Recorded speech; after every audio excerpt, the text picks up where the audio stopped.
Good evening and welcome to Economic Forum, a program that looks at all things economic in Zimbabwe.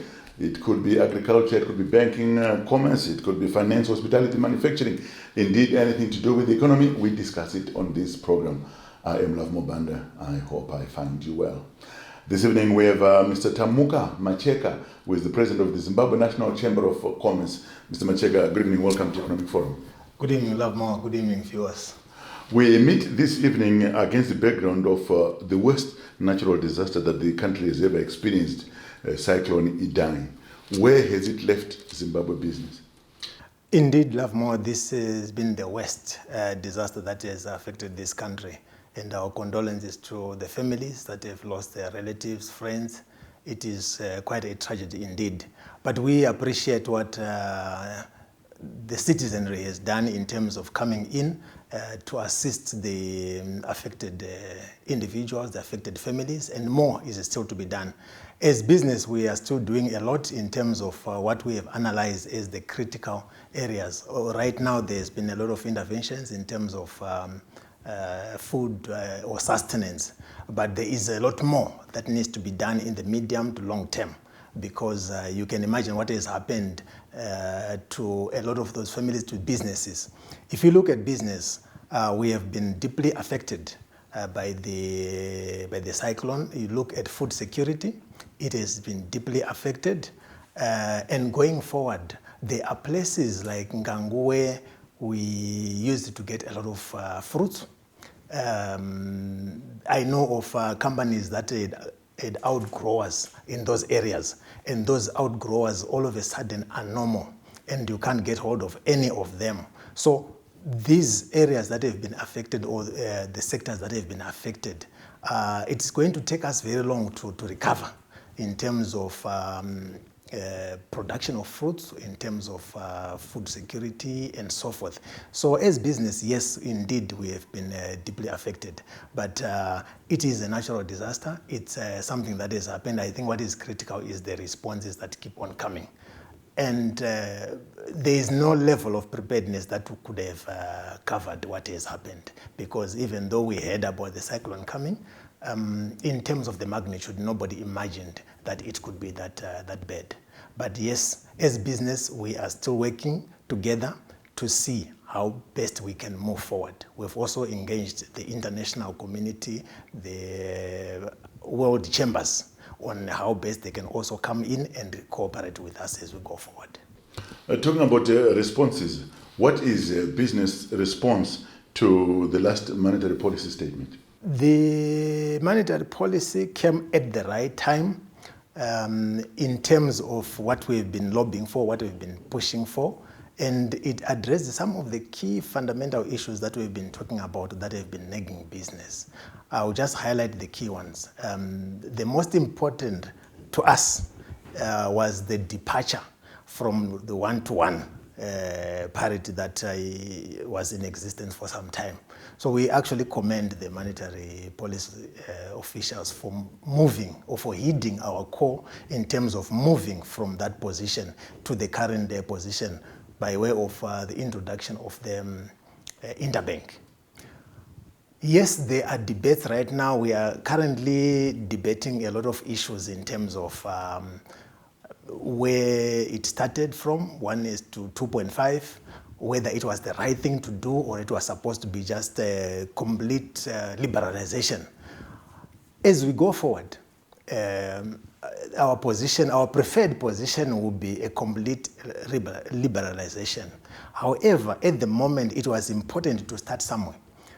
Because as you introduce interbank, there are negatives that you will face. For instance, if you have got, or if a company had a legacy debt, the legacy debt issues will affect you in a big way if the rate all of a sudden shoots from 1-to-1 to 1:5, for instance. You will not survive. You will die. Even if it is slightly lower, you will not die. You actually close shop.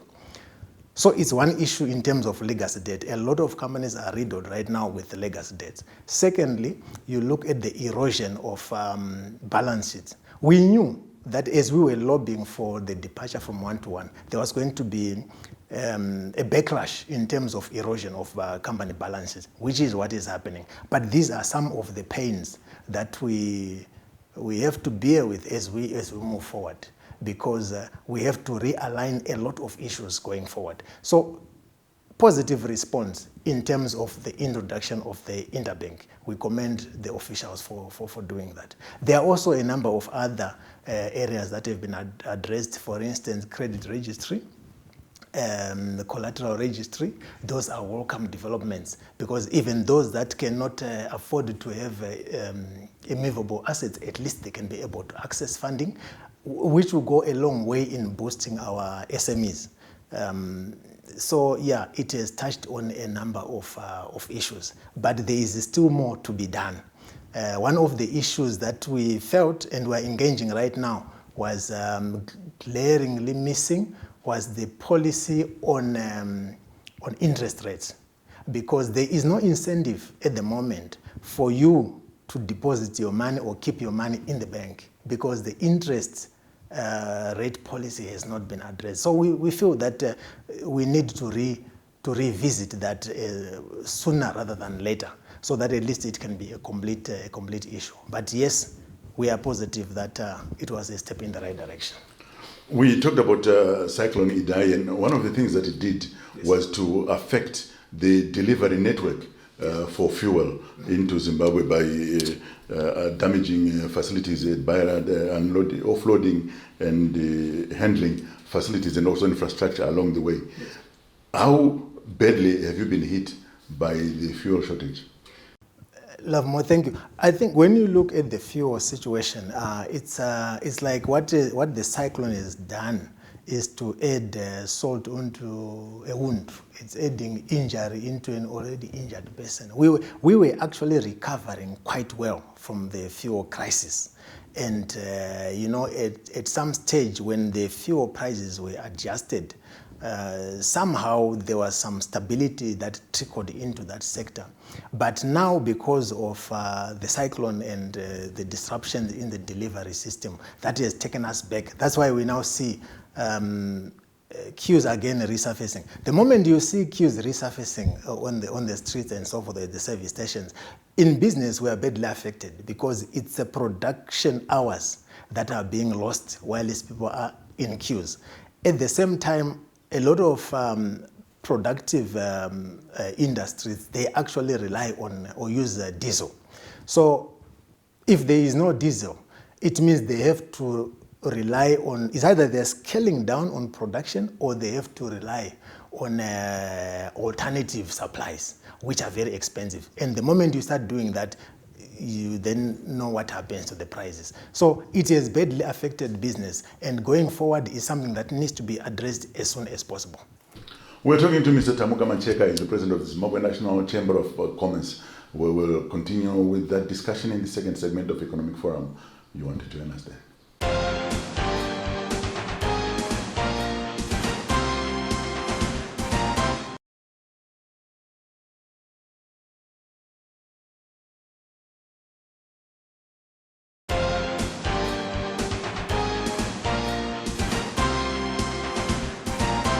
You're joining us in the second segment of Economic Forum, where this evening we're talking to Mr. Tamuka Macheka, who is the president of the Zimbabwe National Chamber of Commerce. Now, Mr. Macheka, before the break, we're talking about one enabler for business, which is fuel, and the challenges you are facing more so after Cyclone Idai. If we can now turn on to the other enablers. You know, industry survives at the back of functional enabling system.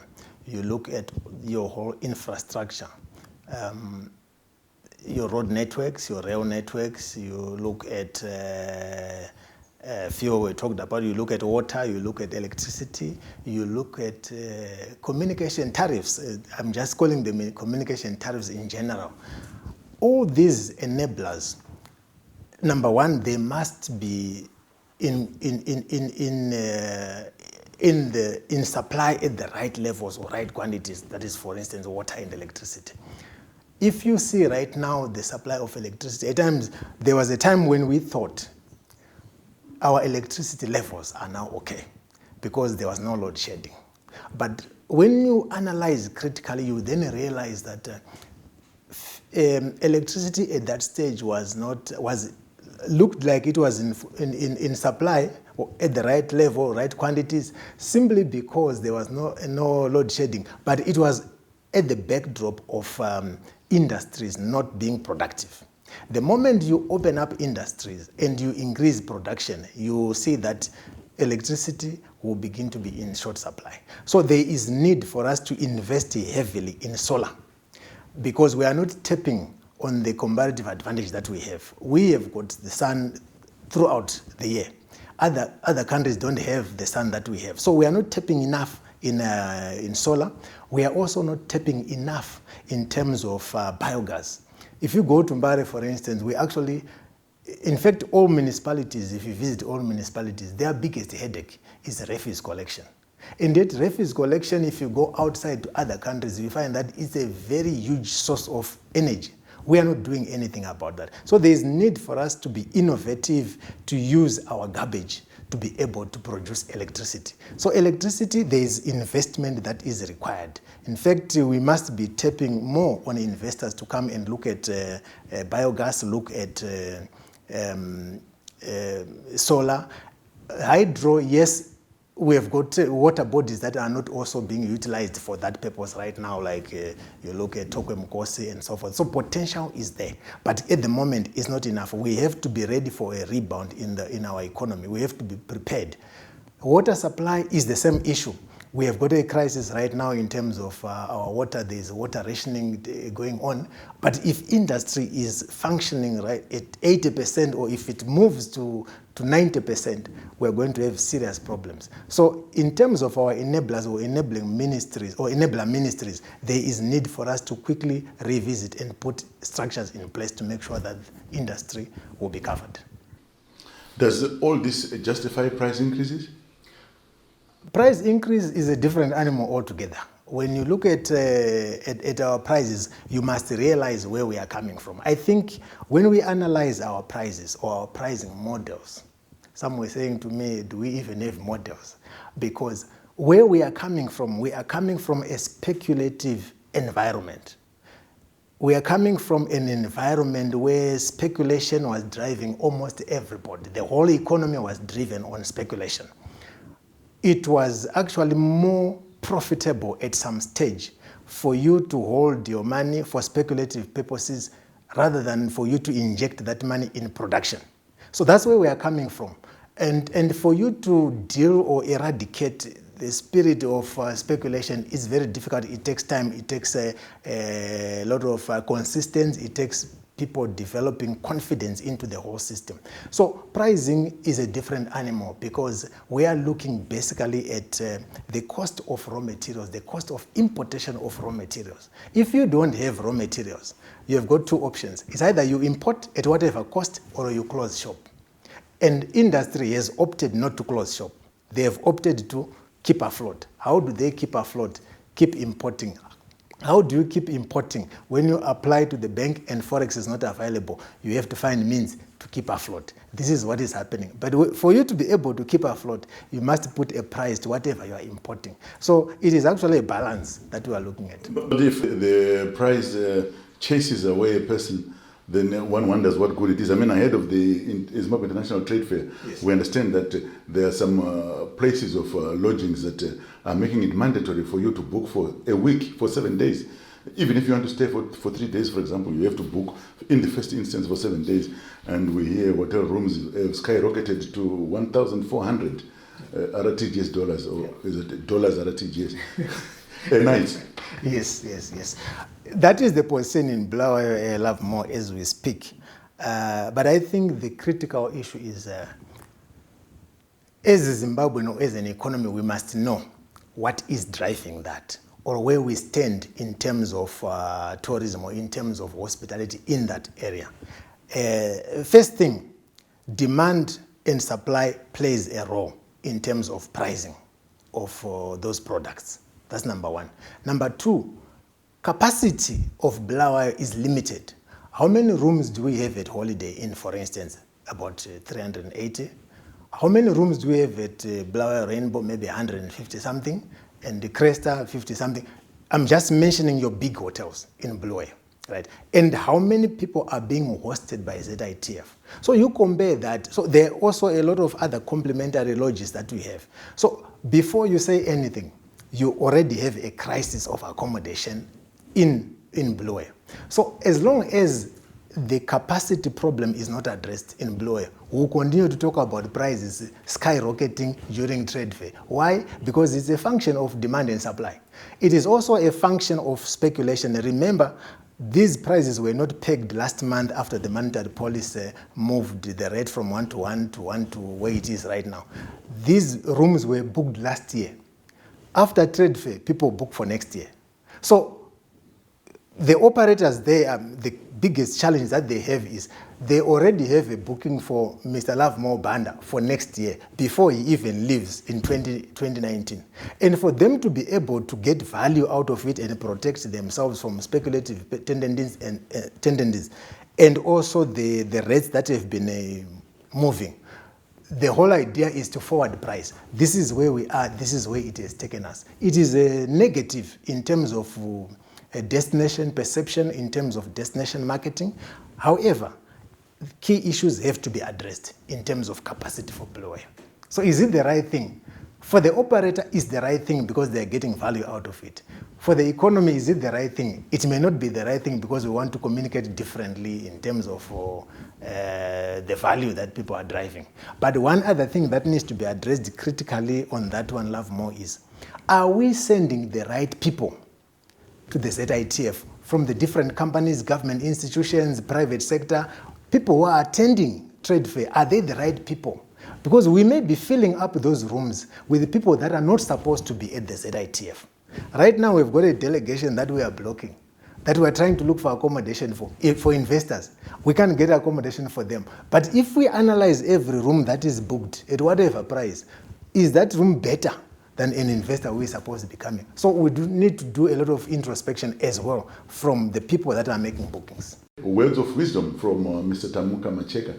He is the president of the Zimbabwe National Chamber of Commerce. We will be back for the third and final segment of Economic Forum.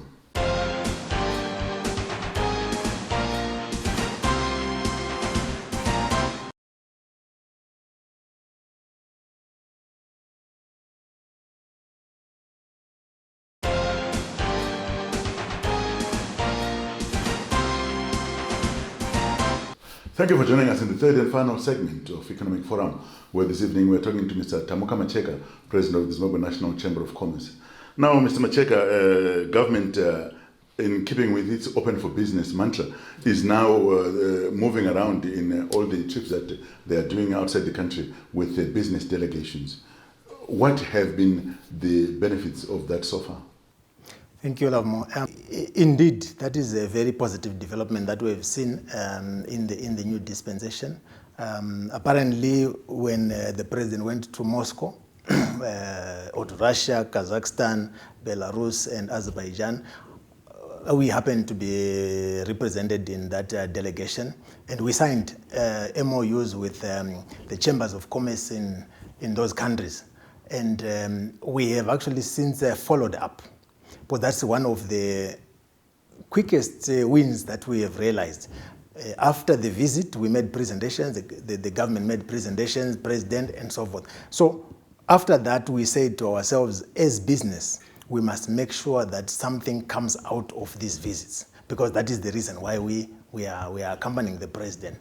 So we have been following up, and we have managed to convince the Belarus delegation to come into Zimbabwe, and they are coming on the 22nd, or from the 22nd of April, and going back on the 28th of April.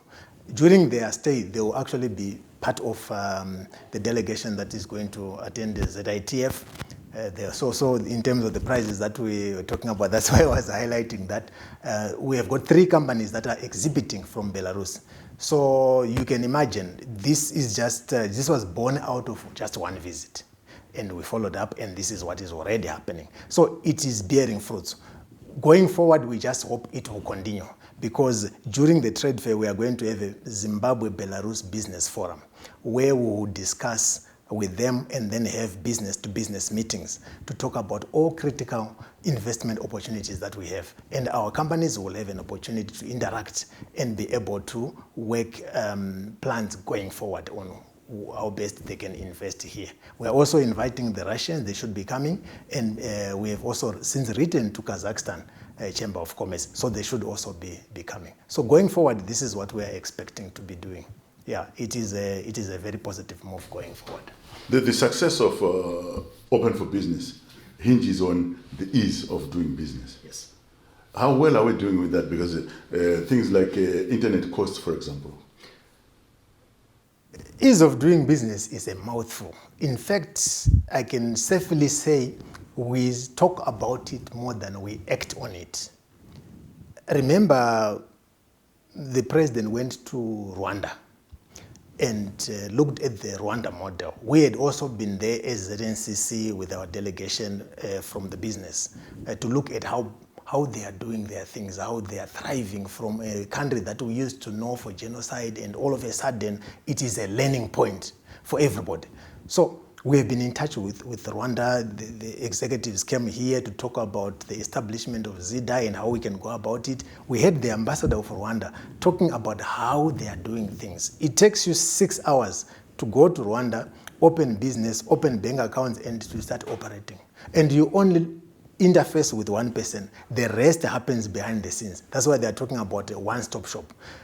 I'm glad that through the Ministry of Industry, the bill for ZDI should be going through Parliament. I think it will be presented, from the latest information that we have, it will be presented in May. But we are expecting that it should actually be accelerated through Parliament, through the whole legal process, through the legislative process, so that we have this thing on the ground, because it is one thing that is going to affect us going forward. Issues to do with tariffs, issues to do with our legislation, they are affecting our ease of doing business. So we need to work on these issues with speed. Mr. Mateka, so Zimbabwe obviously needs to move fast. I mean, we notice, for example, that the continent is already well on stride with the African Continental Free Trade Agreement. That's right.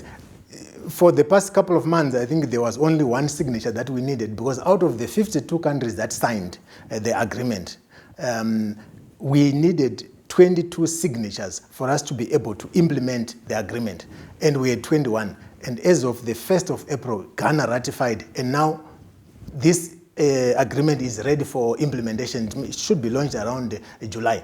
But the question is Zimbabwe ready for the implementation of African Continental Free Trade Area Agreement? The issue is we need to be competitive. We are all of a sudden opening borders to competition. If we are not ready, if we don't have a very clear and solid strategy to benefit from it, it can actually disadvantage us. So the rallying point right now, what we're also discussing with the colleagues in industry, is how best can we be competitive, how best can we benefit out of this? Because African Continental Free Trade Area has got a market of 1.2 billion people, and it is a $2 trillion economy, sort of. So if we are not careful, we will not be able to tap into the $2 trillion economy. So we need a very clear and solid strategy. We cannot come up with that strategy at a snail's pace. We need to move extremely fast. Business so often complains about frustration with inactivity or the slow pace of things, or government not doing enough to create an enabling environment. And I think that as business you'd be happy, obviously, that some of your former leaders have now been put into the Presidential Advisory Panel. But one thing that I look at it and says, why doesn't Zimbabwe business all collapse into one voice of business that will deal with your social partners, government, labor, civil society?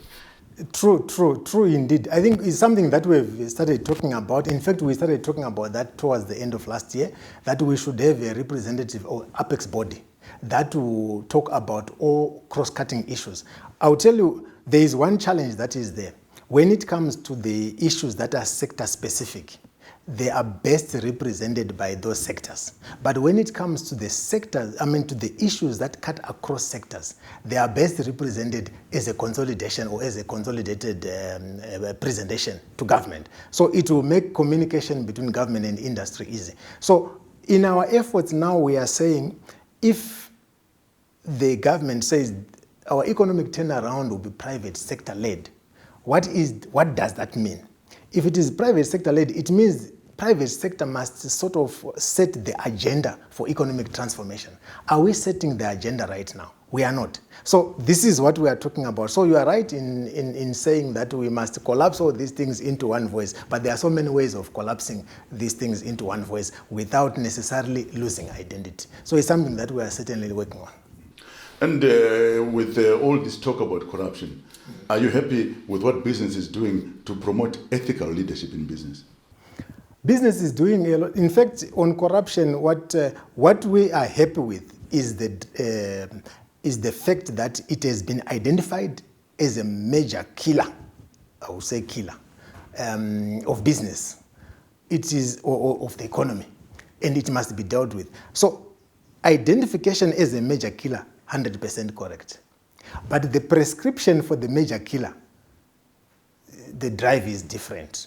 So the drive must actually equate to the major killer. If you are going to be able to deal with it decisively, I think more steps should be done. We will see what will happen with the new composition of the